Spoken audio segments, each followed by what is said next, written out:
Radio, BSAC Radio, BSAC Radio, BSAC Radio. You hear the record spinning, yeah, we reppin' every episode. Unashamed of what he's giving us, we preach it everywhere we go. BSAC Radio, BSAC Radio, BSAC Radio, BSAC Radio. Yeah. So Tonic, let me ask. I mean, like those are real feelings, and like for how would you advise the younger generation that's coming up to deal with those feelings and those desires of wanting to see success and wanting to see results? You know what I mean? So how would you advise them to deal with that? You know, on a practical level.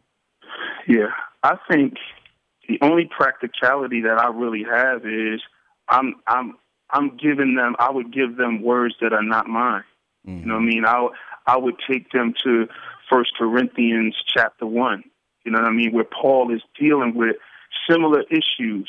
You know, he says, for the word of the cross is folly to those who are perishing. In other words, before we even stand before the world, before we even stand before people, God's already said it. There's some that's going to count it as foolishness and some that are going to be saved because it's the power of God. So the word, the message of the cross is that, right? Yeah. So I'm encouraging people, look, don't put stipulations on God. If you're called of God to do this and you're attempting to reach the world, just know before you even open your mouth, some people are going to count it as foolishness.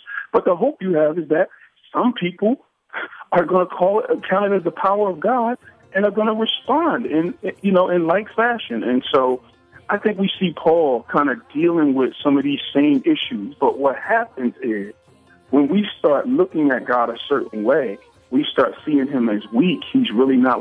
Then we start trying to help him. And we don't mean no harm. See, I think a lot of these guys don't mean no harm. But they don't mean no harm in the same way that Abraham and Sarah didn't. When God said, hey, listen, here's my will. You're going to have a son. And they said, amen, right? But then it took so long.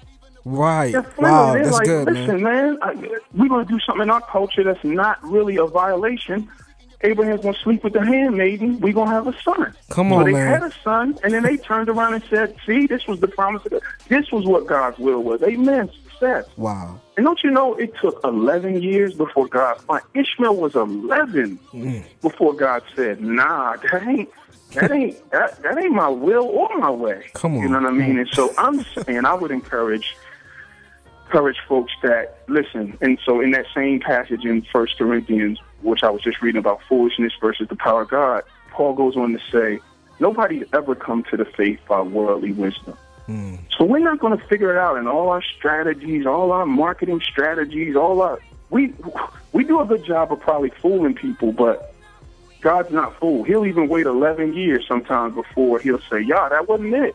That wasn't what I was about. And John, it seemed like a lot of the people who are being fooled are the Christians. Man, the world see this stuff. But isn't it always that way? Look at Israel's history. Like, here goes somebody who's willing to walk before you with pillar and fire and do plagues and deliver you by the hand of one man, get you through a Red Sea for you to get on the other side and build a golden calf. BSAC Radio, BSAC Radio, BSAC Radio, BSAC.